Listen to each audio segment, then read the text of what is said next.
Hello students, मैं नीतू चौधरी स्वागत करती हूँ आपका अपने परिवार स्वाध्याय श्री में। कैसे हैं आप सभी? आई होप अच्छे ही होंगे। सभी को गुड मॉर्निंग, सुप्रभात, नमस्कार। ठीक है, तो जैसे डेली हम एक मोटिवेशनल कोड के साथ क्लास की शुरुआत करते हैं, आज भी सेम वैसे ही करेंगे। तो आज का मोटिवेशनल कोड क्या है कि जिस जिस पर ये जग हंसा है उसी ने इतिहास रचा है ना। जिस जिस पर ये जग हंसा है उसी ने इतिहास रचा है। जो पानी से नहाएगा वो लिबास बदलेगा और जो पसीने से नहाएगा वो इतिहास बदलेगा। बिल्कुल सही बात है। ठीक है, जब जब ये दुनिया जिस जिस पे हंसती है वही क्या करता है, वही इतनी मेहनत करता है कि इतिहास रच देता है। तो आपको भी क्या करना है कि इतनी मेहनत करनी है अपने लक्ष्य को प्राप्त करने के लिए कि लोग याद करें, लोग बोले, आपका उदाहरण दे कि उसे देखो उसने कैसे किया। ठीक है, तो इसी मोटिवेशनल कोड के साथ आज की क्लास की शुरुआत करते हैं, जिसमें हमारा क्या चला हुआ है, ये रक्त परिसंचरण तंत्र, ब्लड सर्कुलेटरी सिस्टम। एक बार हल्का सा रिवीजन कर लेते हैं कि इसमें हमने क्या क्या पढ़ा है। हमने इसमें पढ़ा कि ब्लड के बारे में पढ़ा कि ब्लड शरीर में कैसे कार्य करता है, ब्लड का निर्माण कहाँ पे होता है। तो इसकी सबसे पहले हमने पढ़ा कि इसकी खोज किसने की थी, विलियम हार्वे एंड वीनर ने की थी। ठीक है, और इसके बारे में हमने क्या पढ़ा कि जो ब्लड होता है वो एक वयस्क व्यक्ति में उसका निर्माण कहाँ पे होता है, अस्थि मज्जा में होता है, यानी बोन मैरो में होता है। और जो एक भ्रूण होता है, एम्ब्रोय होता है, एम्ब्रोय क्या होता है, जो माँ के पेट में गर्भ में पलता है, जब तक उसका जन्म नहीं होता तब तक उसे भ्रूण बोलते हैं या एम्ब्रोय बोलते हैं। ठीक है, तो उसमें कहाँ पे होता है, लीवर में ब्लड का निर्माण होता है। एक भ्रूण में कहाँ पे ब्लड का निर्माण होता है, कहाँ पे बनता है रक्त, वो बनता है लीवर में। और एक वयस्क व्यक्ति में कहाँ पे बनता है, अस्थि मज्जा में, बोन मैरो में। अस्थि मज्जा क्या होता है, मैंने आपको ये भी बताया था कि अस्थि मज्जा जो बोन मैरो होती है वो हड्डियों में होती है। हमारे शरीर में जो हड्डियाँ होती है उसमें पाई जाती है, एक जालीनुमा रचना होती है, उसे बोलते हैं बोन मैरो। ठीक है, और क्या पढ़ा था कि इस ब्लड का पीएच मान कितना होता है, 7.4। ठीक है, और क्या पढ़ा था कि मेल में कितना ब्लड होता है, फीमेल में कितना होता है। मेल में होता है 5.5 लीटर और फीमेल में होता है 5 लीटर। और क्या पढ़ा था हमने कि फंक्शंस ऑफ ब्लड के कार्य पढ़े थे, ये हमारे शरीर में किस तरह से कार्य करता है। फिर उसके बाद पढ़ा हमने प्लाज्मा और कार्पल्स कि जो ब्लड का 60% भाग होता है वो क्या होता है, प्लाज्मा होता है, और जो 40% भाग होता है वो होता है कार्पल्स यानी रुधिराणु। और रुधिराणु में क्या क्या आता है, आरबीसी, डब्ल्यूबीसी और प्लेटलेट्स। इन तीनों के बारे में भी मैंने आपको बता दिया था कल की क्लास में। तो कल क्या उसके बाद हमने पढ़ा था ब्लड ग्रुप कि ब्लड ग्रुप कैसे चेक करते हैं, डॉक्टर हमें कैसे बताते हैं। तो ब्लड ग्रुप किसके ऊपर देखा जाता है, आरबीसी के ऊपर। आरबीसी के चारों तरफ जिस भी प्रकार की संरचना होगी उसी प्रकार से ब्लड ग्रुप का निर्धारण किया जाएगा। जो आरबीसी के ऊपर एंटीजन उपस्थित होंगे उसी के आधार पर ब्लड का पता चलेगा, निर्धारण किया जाएगा कि ये कौन सा ब्लड है। ठीक है, ये भी मैंने आपको बता दिया था कल, ब्लड ग्रुप के बारे में भी मैंने आपको बता दिया था। तो आज हमारा क्या है, थोड़ा सा ब्लड ग्रुप में जो बचा हुआ है ना, कि जैसे किसी व्यक्ति का जैसे किसी मेल का ब्लड ग्रुप हो जाए पॉजिटिव और किसी फीमेल का हो जाए निगेटिव, या मेल का निगेटिव हो जाए या फीमेल का पॉजिटिव हो जाए, तो जब उनकी शादी हो जाती है और उसके बाद जब लेडी होती है, जो औरत होती है वो प्रेग्नेंट होती है, गर्भवती होती है, तो क्या होता है कि जब ये ब्लड ग्रुप पॉजिटिव और नेगेटिव दोनों का अलग अलग ब्लड ग्रुप होता है, एक का पॉजिटिव और एक का नेगेटिव, तो उससे एक बीमारी, शरीर में एक बीमारी पैदा हो जाती है जिसे क्या बोलते हैं, एरिथ्रोसाइटोसिस। एरिथ्रोसाइटोसिस किस प्रकार की बीमारी है, जब आपने देखा होगा कि किसी हस्बैंड वाइफ को एक बच्चा होने के बाद फिर कई साल तक बच्चा ही नहीं होता या उनका एक ही बच्चा रहता है, तो उनका ब्लड ग्रुप पॉजिटिव और नेगेटिव होता है। इसमें क्या होता है कि जब लेडीज गर्भवती होगी या प्रेग्नेंट होगी तो उसमें वो सिर्फ एक ही बच्चे को जन्म दे सकती है। मतलब जो उसकी प्रक्रिया होगी 9 महीने की, पूर्ण रूप से जो प्रक्रिया होगी वो सिर्फ एक बच्चे के लिए हो सकती है। दूसरा बच्चा अगर पैदा होगा तो या तो वो पेट में ही मर जाएगा या पैदा होने के बाद मर जाएगा। इसलिए जो ब्लड ग्रुप पॉजिटिव और नेगेटिव वाले जो मेल और फीमेल होते हैं, उनका जो ब्लड ग्रुप क्या होता है, पॉजिटिव और नेगेटिव होता है, एक का पॉजिटिव और एक का नेगेटिव। तो उनके अंदर ये पाई जाती है एरिथ्रोसाइटोसिस बीमारी। इसके वजह से क्या होता है, वो एक ही बच्चे की माँ बन सकती है। लेकिन इसका डॉक्टर हर चीज़ का इलाज निकालते हैं, लेकिन डॉक्टर ने इसका क्या इलाज बताया है कि अगर आपको बच्चे को बचाना है तो प्री मैच्योर डिलीवरी करा लीजिए। प्री मैच्योर डिलीवरी क्या होती है कि टाइम से पहले ही ऑपरेशन के द्वारा बच्चे को निकाल लेना। जैसे 9 महीने में बच्चे की डिलीवरी होती है, पूरा कंप्लीट प्रक्रिया क्या होती है, 9 महीने की होती है, लेकिन उससे पहले ही 8 महीने में 7 महीने में बच्चे को निकाल लेना, वो होती है प्री मैच्योर डिलीवरी। तो इसका ये इलाज भी डॉक्टर ने बताया, लेकिन ये कुछ ही केस में सफल हो पाता है। लेकिन जो भी मेल और फीमेल जो मतलब माँ बाप जो बच्चे के होते हैं, वो उनके अंदर अगर ये पॉजिटिव और नेगेटिव वाला जो ब्लड ग्रुप होता है, उसमें क्या होता है कि उसकी वजह से ये एरिथ्रोसाइटोसिस बीमारी हो जाती है। और उनका जो एक ही बच्चा होता है, पहला ही बच्चा, वही पूर्ण प्रक्रिया से पैदा होता है, मतलब 9 महीने तक और अच्छे से पैदा होता है। दूसरे बच्चे में कुछ ना कुछ बीमारी आनी शुरू हो जाती है, या तो वो पेट में ही मर जाता है, या पैदा होने के बाद मर जाता है, या पैदा होने के बाद भी उसमें कुछ ना कुछ कमियाँ रहती है। ठीक है, तो ये मैंने आपको बता दिया ब्लड ग्रुप के बारे में। अब आज का जो हमारा टॉपिक है वो है धमनी और सिरा। ठीक है, जैसे मैंने बताया था, रक्त परिसंचरण का कार्य क्या है, चीज़ को लाना और ले जाने का कार्य क्या होता है, ट्रांसपोर्टेशन का कार्य होता है, सर्कुलेशन का कार्य होता है। उसी प्रकार ब्लड को शरीर में लाना और ले जाने की प्रक्रिया को क्या कहते हैं, रक्त परिसंचरण कहते हैं। अब इसमें हमें पता होना चाहिए कि ये कितने प्रकार का होता है। जैसे कुछ जीव ऐसे, ये जो वो होता है ब्लड, ये किसके माध्यम से शरीर में प्रवेश करता है। ब्लड के बारे में तो मैंने आपको बता दिया कि ब्लड के कार्य क्या क्या होते हैं, लेकिन इससे शरीर में घूमने के लिए माध्यम भी तो होना चाहिए ना, कि ये शरीर में घूमता कैसे है, किसके माध्यम से घूमता है। तो ये आज हम पढ़ेंगे, जो हमारा जो टॉपिक होगा धमनी और सिरा, उसी के बारे में, उसी के माध्यम से हमारे शरीर में घूमता है। अब क्या होता है कि कुछ जीव ऐसे होते हैं जिनमें जो ब्लड होता है वो प्रेशर से नहीं चलता। जैसे कुछ जीव ऐसे होते हैं जिनमें जो ब्लड होता है वो प्रेशर से नहीं जाता। हमारे अंदर क्या होता है, जैसे मानव जो होता है उसमें क्या होता है, अगर हमारा हाथ काट दिया जाए तो एकदम ब्लड निकलेगा, प्रेशर के साथ निकलेगा। लेकिन कुछ जीव ऐसे होते हैं, जैसे शंख हो गया, घोंगा हो गया, सुना होगा आपने, एक शंख के आकार का होता है, क्या बोलते हैं उसे, स्नेल करके बोलते हैं उसे, जिसके ऊपर एक शंख के आकार का होता है। अगर उसे काट दिया जाए तो उसमें क्या होगा कि एकदम से ब्लड नहीं निकलता। कहने का मतलब है कि ब्लड का प्रेशर नहीं है उसके अंदर। तो कुछ जीव ऐसे होते हैं जिनमें ब्लड प्रेशर के साथ निकलता है, और कुछ जीव ऐसे होते हैं जिनमें ब्लड प्रेशर के साथ नहीं निकलता। तो जो जीव ब्लड, जिसके अंदर जो ब्लड होता है वो प्रेशर से नहीं निकलता, अगर वो कट जाए, अगर वो किसी चीज़ के नीचे दब जाए, तो वो कौन से रक्त परिसंचरण के अंतर्गत आते हैं, वो आते हैं ओपन ब्लड सर्कुलेटरी सिस्टम के अंतर्गत। यहाँ पे नोट डाउन कर देते हैं। एक होता है ओपन ब्लड सर्कुलेटरी सिस्टम। इसे क्या बोलते हैं, इसे बोलते हैं खुला रक्त परिसंचरण तंत्र। ठीक है, सिस्टम, इसे हिंदी में बोलते हैं खुला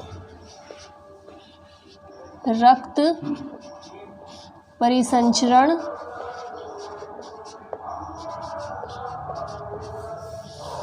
तंत्र। ठीक है, इसमें क्या होता है, जिन जीवों के अंदर क्या होता है, रक्त का प्रेशर नहीं होता है, रक्त का दाब नहीं होता है, मतलब तेजी से रक्त प्रवाह नहीं करता, उन जीवों के अंदर जो कार्य करता है वो कौन सा, उन जीवों के अंदर क्या होता है, खुला रक्त परिसंचरण होता है। उसमें कौन कौन से आ जाते हैं, घोंगा आ जाते हैं, शंख आ जाते हैं, शैवाल, ये क्या बोलते हैं उसे, स्नेल आ जाते हैं, ठीक है, ये सारी चीज़ें आती है। इनका क्या होता है, सबसे मेन इनका जो कंकाल होता है वो शरीर के बाहर होता है। इसमें ये जो जीव होते हैं जो खुला रक्त परिसंचरण तंत्र के अंतर्गत आते हैं, उनका जो कंकाल होता है वो शरीर के बाहर होता है। हमारे शरीर के बाहर क्या होता है, मांस होता है, त्वचा होती है, ठीक है। और ये जो होते हैं इनके अंदर आपने देखा होगा ना, आपने इन सारे जीवों को देखा होगा, जो शंख होते हैं उनका अगर वो उसके ऊपर पैर पड़ जाए या वो दब जाए तो क्या होता है, वो उसके अंदर के शरीर की रक्षा करता है, वो जो कंकाल होता है। तो उनमें कौन सा ये ब्लड सर्कुलेटरी सिस्टम होता है, उनमें होता है ओपन ब्लड सर्कुलेटरी सिस्टम। तो इसकी डेफिनेशन क्या लिखेंगे, जिन जीवों का कंकाल शरीर के बाहर होता है, जिन जीवों का कंकाल क्या होता है, शरीर के बाहर होता है, वो कौन से ब्लड सर्कुलेटरी सिस्टम के अंतर्गत आते हैं, उनके अंदर होता है, बाहर होता है, वो आते हैं ओपन ब्लड सर्कुलेटरी सिस्टम के अंतर्गत। वो जीव किसके अंतर्गत आते हैं, ओपन, शॉर्ट में लिख देती हूँ, ब्लड सर्कुलेटरी सिस्टम, ठीक है। तो ओपन ब्लड सर्कुलेटरी सिस्टम क्या होता है, जिन जीवों का जो कंकाल होता है वो शरीर के बाहर होता है, ठीक है। उनके अंदर कौन सा परिसंचरण तंत्र होता है, उनके अंदर होता है ओपन ब्लड सर्कुलेटरी सिस्टम, यानी खुला रक्त परिसंचरण तंत्र, ठीक है। अब मानव किस में आता है, मानव के अंदर जो होता है वो कौन सा परिसंचरण तंत्र कार्य करता है, उसे बोलते हैं क्लोज्ड ब्लड सर्कुलेटरी सिस्टम। ये पता चल गया आपको, ये कौन से जीवों के अंदर होता है, ये होता है उन जीवों के अंदर जिनका कंकाल शरीर के बाहर होता है, ठीक है। अब सेकंड क्या लिखेंगे, सेकंड लिखेंगे closed blood circulatory system, circulatory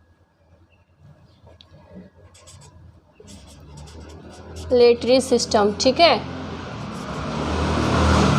इसे क्या बोलते हैं, इसे बोलते हैं बंद रक्त परिसंचरण तंत्र। इसे क्या बोलते हैं, बंद रक्त परिसंचरण तंत्र। अब इसके अंतर्गत कौन आता है, मानव। मानव में क्या होता है, जो ब्लड का जो प्रेशर होता है वो तीव्र होता है, तेज होता है, स्पीड तेज होती है, और जो दाब होता है, ब्लड का प्रेशर होता है वो भी तेज होता है। तो उसमें कौन सा सर्कुलेटरी सिस्टम होता है मानव में, क्लोज्ड ब्लड सर्कुलेटरी सिस्टम। इसमें यहाँ पे लिखेंगे ये तंत्र किस में होता है, मानव में।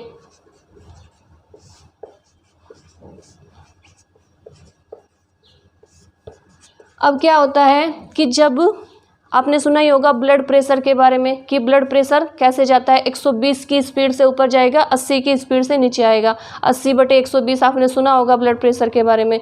तो क्या होता है कि जब ब्लड प्रेशर लगेगा, ब्लड का जो प्रेशर लगेगा, तो वो अगर मान लीजिए पानी है, पानी को हम खुले में छोड़ दें और उस पर कूदते रहे या कुछ भी करते रहे तो प्रेशर नहीं बनेगा ना। लेकिन अगर हम पानी को एक पाइप के, एक नली के अंदर करें, जैसे पाइप चलाते हैं घर में लोग, पाइप चलाते ना उसमें फिट करके नल से, तो उसमें क्या होता है, उसमें आता है प्रेशर। जब हम उसे दबाते हैं तो उससे प्रेशर बनता है, पानी दूर तक जाता है। तो वही सिस्टम है कि अगर ब्लड को प्रेशर के साथ, अगर ब्लड प्रेशर के साथ कार्य करता है तो उसके लिए किस चीज़ की ज़रूरत पड़ती है, नली की ज़रूरत पड़ती है। नली होगी शरीर के अंदर, तभी तो ब्लड प्रेशर के साथ कार्य करेगा। और उन नलियों को क्या कहते हैं, उन्हें कहते हैं रक्त वाहिनियाँ, रक्त नलिकाएँ। तो जो मानव के शरीर में होती है वो क्या होती है, रक्त नलिकाएँ। रक्त नलिकाओं के अंदर क्या होती है, नसें होती है। और जो ये वाला होता है ओपन ब्लड सर्कुलेटरी सिस्टम, इसमें नली नहीं होती और इसमें नसें नहीं होती, तभी इसमें क्या होता है, जो ब्लड का प्रेशर होता है वो तीव्र नहीं होता, मंद होता है, क्योंकि इनका जो कंकाल होता है इन जीवों का वो शरीर के बाहर होता है। लेकिन जो व्यक्ति मानव का जो कंकाल, मानव का जो ब्लड होता है वो प्रेशर से जाता है, उसका जो दाब होता है वो तेज़ होता है और स्पीड होती है वो भी तेज़ होती है। तो क्या होगा कि जो मानव का जो रक्त होगा उसके लिए शरीर में किस तरह की प्रेशर के लिए किस चीज़ की ज़रूरत पड़ेगी, वो ज़रूरत पड़ेगी नलिकाओं की। और नलिकाएं वो कौन सी नलिकाएं होती हैं, उन्हें क्या बोलते हैं, रक्त नलिकाएं। ठीक है, अब इसे नोट डाउन कर लीजिए एक बार। रक्त नलिकाएं कैसी होती है? रक्त नलिकाएं दो प्रकार की होती है। एक तो वे रक्त नलिकाएं होती हैं जिनमें नसें होती है, और एक वे रक्त नलिकाएं होती हैं जिनमें नसें नहीं होती। ठीक है, इसे नोट डाउन कर लीजिए आप, इसमें नोट डाउन कीजिए इसे। तो क्या होता है कि जो क्लोज्ड ब्लड सर्कुलेटरी सिस्टम होता है बंद, उसमें क्या होता है, ये ओपन का एकदम उल्टा होता है, क्योंकि उसमें प्रेशर के साथ रक्त नहीं बहता और इसमें प्रेशर के साथ रक्त बहता है। ठीक है, अब ये हो गया क्लोज्ड ब्लड सर्कुलेटरी सिस्टम, ये मानव में होता है। अब तीसरा क्या होता है? तीसरा होता है मिक्स्ड ब्लड सर्कुलेटरी सिस्टम,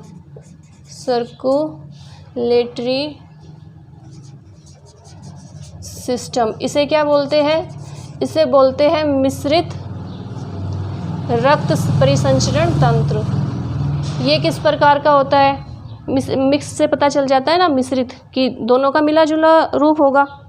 ठीक है, तो इसमें क्या होता है, इसमें उस प्रकार के जीव आते हैं जिनमें नसें भी होती है, जिनमें क्या होता है कि कुछ उनका जो शरीर होता है, उनके शरीर में कुछ हिस्सा ऐसा होता है जहाँ पर नली होती है, जहाँ पर ब्लड प्रेशर के साथ बहता है, और कुछ हिस्सा ऐसा होता है जिनमें ब्लड प्रेशर के साथ नहीं बहता, मतलब तेज़ी के साथ, स्पीड के साथ नहीं बहता। जैसे इसका उदाहरण ले लीजिए, इसका एग्जाम्पल ले लीजिए मछली। मछली क्या होती है? मछली का जो पिछले वाला हिस्सा होता है, पूंछ वाला जो हिस्सा होता है, अगर उसे काट दे तो उसमें ब्लड जो होगा, वहाँ पे नसें होगी, उसमें जो ब्लड होगा उसे काटेंगे तो ब्लड तेज़ी के साथ निकलता है। लेकिन जो आगे का हिस्सा होगा, गर्दन वाला हिस्सा होगा, उसमें क्या होता है, उसमें नसें नहीं होती। जो पंख होते हैं, साइड वाले जो पंख फैला के मछली जल में घूमती है, उसमें भी क्या होता है, उसमें भी नसें होती है। तो इस मिक्स्ड ब्लड सर्कुलेटरी सिस्टम के अंतर्गत कौन से जीव आते हैं? जिनका कुछ हिस्सा तो होता है जिसमें नसें पाई जाती हैं, नलिकाएं पाई जाती है, और जिनमें ब्लड प्रेशर के साथ बहता है, और कुछ हिस्सा होता है कि जिनमें ब्लड प्रेशर के साथ नहीं बहता, खुले में मतलब खुले में फैलता है, जहाँ पे प्रेशर नहीं दिया जा सकता। ठीक है, अब ये समझ में आ गया तीनों। इन तीनों को समझाने का उद्देश्य यही है कि जो रक्त परिसंचरण तंत्र होता है उसके अंतर्गत कौन कौन से जीवों में कौन कौन सा रक्त परिसंचरण तंत्र कार्य करता है। जैसे ओपन के अंतर्गत कौन से जीव आते हैं? इसके अंतर्गत वो जीव आते हैं जिनका कंकाल बाहर होता है शरीर के। क्लोज्ड के अंतर्गत कौन से आते हैं? मानव आता है। मानव का क्या होता है? शरीर के बाहर क्या होता है? चमड़ा होता है, स्किन होती है, त्वचा होती है, और ये शरीर के अंदर क्या, हड्डियाँ कहाँ पे होती है? शरीर के अंदर होती है। ये जो है मिक्स वाला, इसमें क्या होता है, इसमें कुछ जीवों का कुछ हिस्सा होता है जहाँ पे नसें भी होती है और ब्लड का प्रेशर तेज गति से होता है, और कुछ हिस्सा ऐसा होता है उनके शरीर का जहाँ पे ब्लड का प्रेशर मंद गति से होता है, धीमे से होता है, और वहाँ पे नसें नहीं होती। अब ये तीनों आपको समझ में आ गई होगी कि ये तीन प्रकार का जो सिस्टम होता है, ये इसके अंतर्गत कौन कौन से जीव आते हैं। ठीक है, अब जो मैंने आपको बताया कि जो रक्त नलिकाएं होती है वो किस प्रकार की होती है, जैसे मैंने बताया ना कि पाइप होता है, अगर हम पाइप से प्रेशर दे तो प्रेशर पानी दूर तक जाता है, तो उसी प्रकार नलिकाएं भी किस प्रकार, नली से, जैसे नली का नाम ही ऐसा है कि नली से हम क्या अंदाज़ा लगा सकते हैं कि जो नली होगी वो किस आकार की होगी, पाइप के आकार की होगी। तो जो रक्त नलिकाएं होती है वो क्या होती है, पाइप के आकार की होती है, ठीक है। और ये रक्त नलिकाएं कौन सी कितने प्रकार की होती है, 2 प्रकार की होती है, ठीक है। अब जो वो रक्त नलिकाएं होती है उनके अंदर की जो खाली जगह होती है, कभी कभी क्वेश्चन पूछा जाता है, एक पेपर में क्वेश्चन आ रखा था कि जो रक्त नलिकाएं होती है, मान लीजिए एक पाइप की तरह की एक संरचना होती है, ये मान लीजिए ये एक पाइप है, ठीक है, ये इधर से भी खुला है, इधर से भी खुला है, ठीक है। ये इसके अंदर का जो भाग है, क्वेश्चन ये आ रखा था कि जो रक्त नलिकाएं होती है उसके अंदर के जो खाली वाला जो भाग होता है उसे क्या नाम दिया जाता है, और ऑप्शन दिए हुए थे।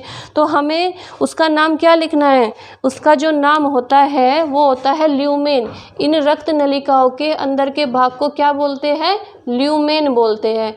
तो ये नोट डाउन करके एक पॉइंट बना के लिख लेते हैं पहले कि रक्त नलिकाओं के खोखले भाग को, अंदर का जो भाग होता है वो खोखला ही होगा ना, जब अंदर से खाली होगा, इसके अंदर अब कुछ चीज़ डालें हम तो चली जाएगी ना। तो पॉइंट क्या लिखेंगे, रक्त नलिकाओं के खोखले भाग को क्या बोलते हैं, ल्यूमेन बोलते हैं।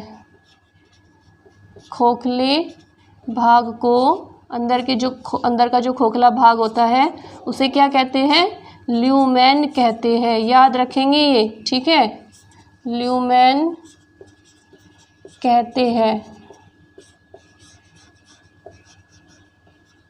ठीक है।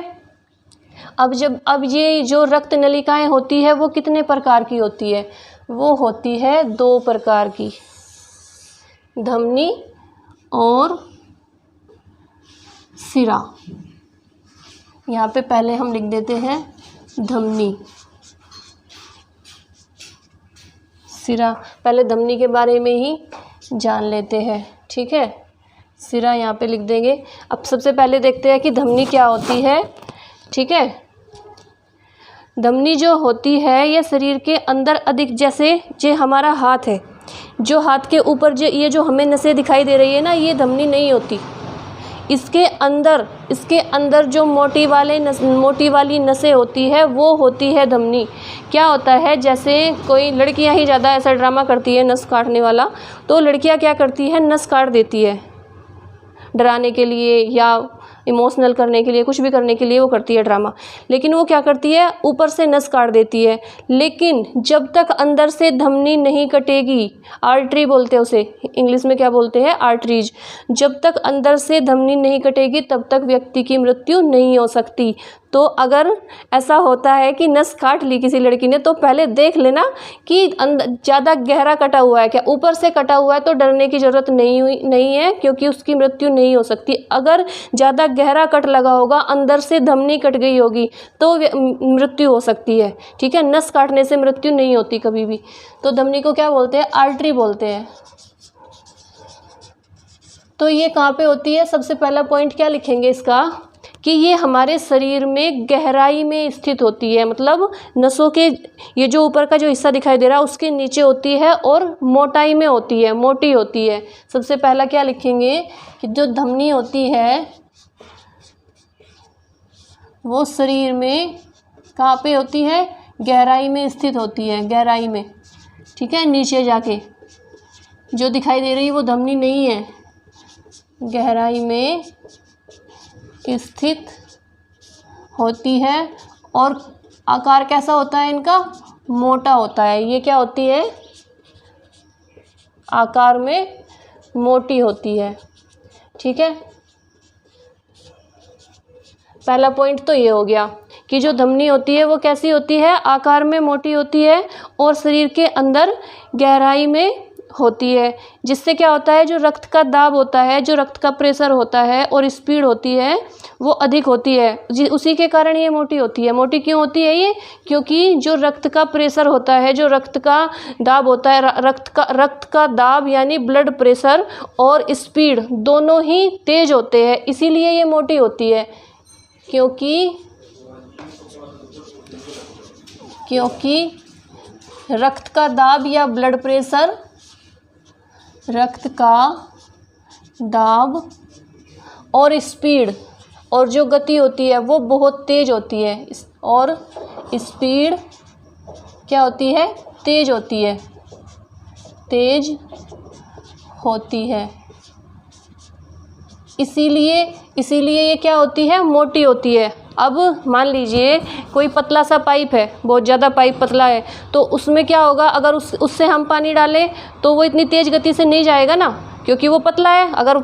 लेकिन अगर उससे थोड़ा मोटा पाइप हो तो वो तेज़ गति से भी जाएगा और ज़्यादा भी जाएगा, और उसका प्रेशर दूर तक भी जाएगा। तो ये क्या होता है, जो धमनी होती है, आर्टरी होती है, इसका ये शरीर में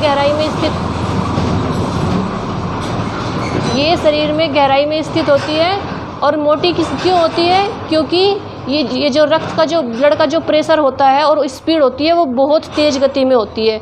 ये तो हो गया धमनी। अब सिरा भी यहीं पे लिख लेते हैं, क्योंकि सिरा इसके अपोजिट होती है, ठीक है। यहाँ पे बना लेते हैं सिरा को क्या बोलते हैं, वेन्स बोलते हैं, ठीक है। अब सिरा क्या होती है, इसकी एकदम उल्टी होती है। ये तो शरीर में गहराई में स्थित होती है, वो गहराई में स्थित नहीं होती, और जो उसके ब्लड का जो प्रेशर होता है और स्पीड होती है वो इतनी तेज़ नहीं होती, ठीक है। ये क्या होती है, कम गहराई में स्थित होती है। और पहला पॉइंट इसका क्या लिखेंगे, ये अर्थात सिरा शरीर में कम गहराई में स्थित होती है, ठीक है। और इसका जो प्रेशर होता है, रक्त का जो दाब होता है और स्पीड, वो दोनों इससे कम होते हैं, ठीक है। इसका रक्त दाब और स्पीड दोनों ही कम होते हैं, ठीक है। स्पीड दोनों ही क्या होते हैं, कम होते हैं। ये हो गया सिरा का या वेन का पहला पॉइंट, और ये हो गया धमनी का या आर्टरी का पहला पॉइंट। जो धमनी होती है वो कहाँ पे होती है, वो शरीर में गहराई में स्थित होती है, और उसका रक्त का जो दाब होता है, जो ब्लड का प्रेशर होता है और गति होती है, वो दोनों ही तेज होते हैं, इसलिए ये मोटी होती है, ठीक है। ये हो गया पहला पॉइंट। इसे भी मेरे साथ साथ नोट डाउन करते जाइए। ये वाला सिरा वाला और धमनी वाला दोनों को एक जगह बना लीजिए और इसे नोट डाउन करते चलिए, ठीक है। अब ये जो होती है धमनी, इसका कलर कैसा होता है, लाल होता है, और जो ये होती है सिरा, ये होती है हल्के नीले रंग की। जो दूसरा पॉइंट क्या लिखेंगे, दूसरा पॉइंट लिखेंगे धमनी जो होती है, आर्टरी जो होती है, उसका कलर कैसा होता है, धमनी का रंग लाल रंग का होता है, ठीक है, लाल होता है। और जो सिरा होती है, वेन्स होती है, वो किस कलर की होती है, ये होती है हल्के नीले कलर की। ये सिरा ही लिख देती हूँ। सिरा जो होती है, सिरा वो क्या होती है, सिरा का रंग हल्का नीला होता है, सिरा का रंग हल्का नीला होता है। ये दोनों पॉइंट साथ साथ नोट डाउन करते जाइए, ठीक है। अब आ जाता है थर्ड पॉइंट, कि थर्ड पॉइंट क्या होता है। इसमें ये जो होती है धमनी, इसमें कपाट होता है, वैल्यू होते हैं, और इसमें कपाट नहीं होता। अब ये आप पूछोगे कि कपाट क्या होता है। कपाट हम तब पढ़ेंगे, अगर अभी कपाट कराने बैठ जाऊं तो ये कंप्लीट नहीं होगा। कपाट तब पढ़ेंगे जब हम हार्ट पढ़ेंगे। इससे आगे जो पढ़ेंगे हम अगली क्लास में हार्ट पढ़ेंगे, उसमें हम कपाट पढ़ेंगे कि कपाट होता क्या है। तो इसमें क्या होता है,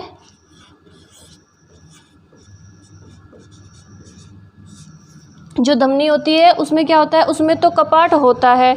और जो धमनी, ये जो सिरा होती है, जो कपाट जो धमनी होती है उसमें तो कपाट नहीं होता, इसे इंग्लिश में बोलते हैं वैल्यू। और जो सिरा होती है इसमें कपाट होता है, ठीक है।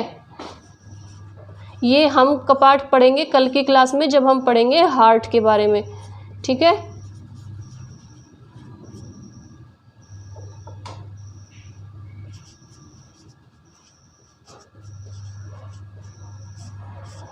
और सिरा में क्या होता है, सिरा में कपाट पाया जाता है, वैल्यू पाया जाता है। इसका भी पॉइंट नोट डाउन करेंगे, नोट डाउन करते रहना साथ साथ। इसमें वेन्स में कपाट यानी वैल्यू होता है। ठीक है, अब 3 पॉइंट हो गए। फर्स्ट पॉइंट क्या हो गया कि धमनी शरीर में जो होती है वो गहराई में स्थित होती है और सिरा क्या होती है वो कम गहराई में स्थित होती है। इसकी स्पीड ज़्यादा होती है धमनी की, और जो सिरा होती है वेन्स होती है उसकी स्पीड कम होती है। जो सिरा होती है उसका रंग कैसा होता है, लाल होता है, और जो धमनी होती है, मैं साइड हो गई हूँ ना, इसे नोट डाउन करते रहिए साथ साथ, और उसका कलर कैसा होता है, सिरा का हल्का नीला होता है। ठीक है, ये जो होती है धमनी, इसका कार्य क्या होता है, ये होता है शरीर के अंगों को, ये क्या करती है, रक्त को कहाँ ले जाती है, हृदय से लेकर शरीर के अंगों तक ले जाती है। सबसे मेन क्या होता है कि जो धमनी होती है वो रक्त को हृदय से शरीर के अंगों तक ले जाती है। ठीक है, अभी मैं आपको ये जो मैंने चार्ट बना रखा है इससे भी समझा दूंगी। ये जो धमनी होती है ये क्या करती है, ये रक्त को कहाँ ले जाती है, रक्त को धमनी हृदय से शरीर के अंगों तक, यानी यहाँ से उठाएगी हृदय से और शरीर के अंगों तक पहुँचाने का कार्य कौन करती है, धमनी करती है, आर्टरीज करती है। धमनी क्या करती है, रक्त को हृदय से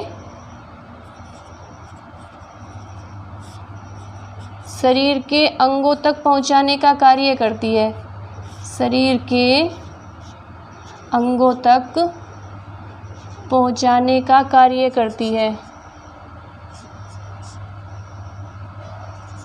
ठीक है, जो धमनी होती है, जो आर्टरी होती है, वो क्या करती है, रक्त को हृदय से लेगी और शरीर के अंगों तक पहुंचाएगी। और जो सिरा होती है, अब वो क्या करती है, कार्य करती है। ठीक है, अब इसका फोर्थ पॉइंट क्या होगा कि जो सिरा होती है उसका कार्य क्या होता है, ये शरीर से रक्त को लेकर हृदय तक ले जाती है। ये तो हृदय से शरीर के अंगों तक ले जाती है और ये अंगों से लेकर हृदय तक ले जाती है। लाने और ले जाने का कार्य क्या होता है, रक्त परिसंचरण तंत्र कहलाता है। ब्लड को लाने और ले जाने का कार्य रक्त परिसंचरण कहलाता है। धमनी क्या करती है, हृदय से शरीर को अंगों तक पहुंचाती है, और सिरा क्या करती है कि अंगों से जो ब्लड लेती है उसे हृदय तक ले जाती है। ठीक है, अब इसमें लिखेंगे सिरा यानी वेन्स जो होती है वो क्या करती है, रक्त को अंगों से हृदय तक ले जाती है। अब दोनों का कार्य पता चल गया, दोनों का अंतर पता चल गया। अंगों तक ले जाने का कार्य करती है। ठीक है, ले जाने का कार्य करती है। दोनों में अंतर पता चला। ये जो धमनी होती है ये क्या करती है, ये शरीर के, ये हृदय से रक्त लेती है और शरीर के अंगों तक पहुंचाती है। और ये जो सिरा है ये क्या करती है, ये अंगों से रक्त लेती है और हृदय तक पहुंचाती है। तो एक धमनी का कार्य, एक का कार्य होता है हृदय से रक्त को लेना और एक का कार्य होता है अंगों से रक्त को लेना, हृदय तक पहुंचाना। एक का कार्य होता है हृदय से रक्त को लेना, अंगों तक पहुंचाना। ठीक है, ये हो गया, इसे नोट डाउन कीजिए। अब नेक्स्ट पॉइंट क्या लिखेंगे कि ये जो धमनी होती है इसमें वाल्व नहीं होता, इसमें वाल्व नहीं होता। वाल्व का मतलब क्या होता है, मैं एक बार आपको समझा देती हूँ कि अगर हम किसी बॉल को पूरी स्पीड के साथ फेंकते हैं, ठीक है, तो जितना प्रेशर के साथ हम फेंकेंगे वो उतना प्रेशर के साथ तो वापस नहीं आएगी ना, कम प्रेशर के साथ वापस आएगी, वापस तो आएगी लेकिन जितनी प्रेशर से जाएगी उतने प्रेशर से वापस नहीं आएगी। तो इसमें वो वाल्व नहीं होता। जैसे नल होता है ना, पानी का नल होता है, पानी का निकालते हैं नल से तो उसमें एक वाल्व लगा होता है। जब हम उसे पानी निकालते हैं, नीचे की तरफ करते हैं तो प्रेशर के साथ पानी आता है, हम फिर करते हैं उसे ऊपर की तरफ तो वो नीचे जाता है पानी लेने के लिए। लेकिन इसमें क्या होता है, इसमें वाल्व नहीं होती। ये स्पीड के साथ फेंकता तो है लेकिन आता है बहुत कम स्पीड के साथ, उतनी स्पीड के साथ वापस नहीं आएगी। रक्त जो ये धमनी का कार्य होगा, ये रक्त को पूरे शरीर में तेजी के साथ फैलाएगा लेकिन वापस नहीं आएगा। तभी बोलते हैं 80/120 जो प्रेशर होता है रक्त का वो जाता है 120 की स्पीड से और आता है 80 की स्पीड से। समझ में आया ब्लड प्रेशर कैसे 180 और 120 माना जाता है, तो वो धमनी की वजह से ही जाता है। इसमें क्या होता है, वाल्व नहीं होती है, नहीं होती। समझ में आ गया ना कि ये स्पीड के साथ रक्त को पहुंचाती है अंगों में हृदय से लेकर। और क्या होता है कि इसमें वाल्व नहीं होती, इसमें वापस आने का वो प्रेशर नहीं होता जितना जाने का होता है, इसीलिए जो ब्लड जाता है वो 120 की स्पीड से जाता है और जो वापस आता है वो 80 की स्पीड से आता है। ठीक है। और ये क्या होता है सिरा, इसमें वाल्व होती है। इसमें क्या होता है, इसमें वाल्व होती है।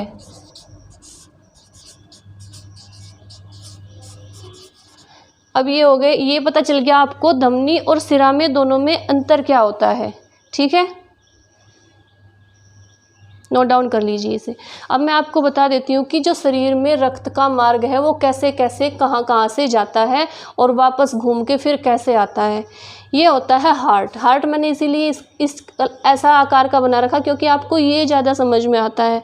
वैसे हार्ट की ये आकृति नहीं होती, जो ओरिजिनल आकृति होती है, आकार होता है, वो दूसरी तरह का होता है। वो जब मैं हार्ट पढ़ाऊँगी कल की क्लास में तब आपको मैं हार्ट बना के दिखा दूँगी कि किस तरह का होता है, लेकिन आपको ये ज़्यादा समझ में आता है इसलिए मैंने ये वाला हार्ट बना दिया। ठीक है। अब यहाँ से ब्लड शुरू होगा, यहाँ से ब्लड चलेगा, कहाँ पे जाएगा, यहाँ से ब्लड चल के जाएगा महाधमनी में।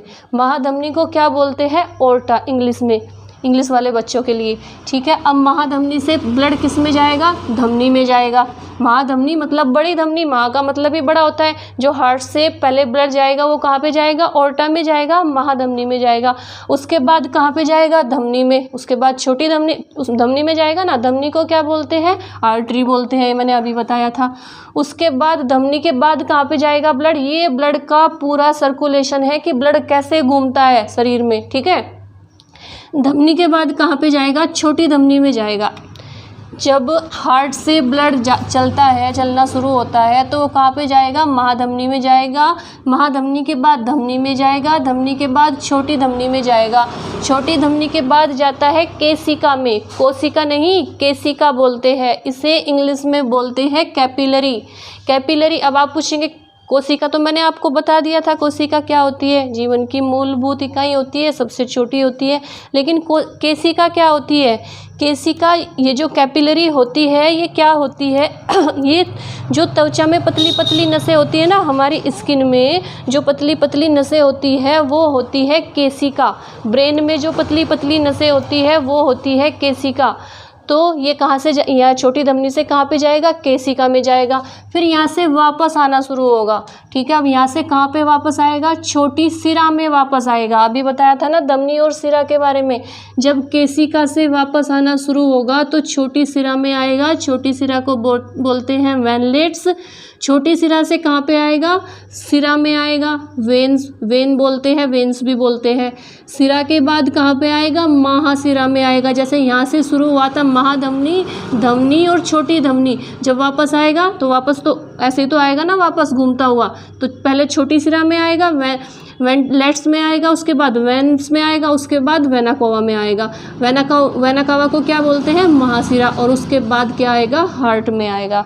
ठीक है। ये पता चला ब्लड कैसे घूमता है, ब्लड का सर्कुलेशन शरीर में कैसे होता है। हार्ट से जाएगा महाधमनी, ओर्टा, ओर्टा से जाएगा आर्टरी, धमनी, धमनी से जाएगा आर्टियल, छोटी धमनी से जाएगा केशिका, कैपिलरी। केशिका होती है जो छोटी छोटी त्वचा में नसें होती है, ब्रेन में छोटी छोटी नसें होती है। कैपिलरी से फिर वापस आना शुरू होगा, छोटी सिरा में जाएगा, वेनलेट्स में जाएगा, उसके बाद सिरा में जाएगा, वेन्स में जाएगा, उसके बाद जाएगा महासिरा में, वेना कावा में जाएगा, और उसके बाद कहाँ पे जाएगा, हार्ट में वापस आ जाएगा। तो इस प्रकार से ब्लड सर्कुलेट करता रहता है। ठीक है। तो ये आज क्या पढ़ा हमने कि जो ब्लड रक्त परिसंचरण होता है वो कितने प्रकार का होता है, कौन कौन से जीव कौन कौन से रक्त परिसंचरण के अंतर्गत आते हैं। और एक पढ़ा कि धमनी और सिरा में अंतर क्या होता है। धमनी और सिरा क्या होती है, रक्त नलिकाएं होती है जो हमारे शरीर में जिसके माध्यम से रक्त शरीर में घूमता है, वो रक्त नलिकाएं होती है जो नली के आकार की होती है। उसके अंदर के खुले जो खोखला स्थान है उसे क्या बोलते हैं, ल्यूमेन बोलते हैं। ये क्वेश्चन पूछा जाता है। और जो ये मैंने आपको बता दिया कि रक्त कैसे शरीर में घूमता है, कैसे सर्कुलेशन करता है। ठीक है। तो आप इसे नोट डाउन कर लीजिए। मैं साइड हो जाती हूँ। ठीक है। तो अब कल की क्लास में हम क्या पढ़ेंगे, अब ये यहाँ तक ये कंप्लीट हो चुका है। कल की क्लास में हम पढ़ेंगे हार्ट, हृदय, कि ये वाला हृदय जो चित्र बना हुआ है ये असली वाला हृदय नहीं है। जो हृदय होगा, हार्ट होगा, उसका चित्र बना के मैं आपको अच्छे से एक एक चीज़ को डिफ़ाइन करके बताऊंगी कल का हमारा।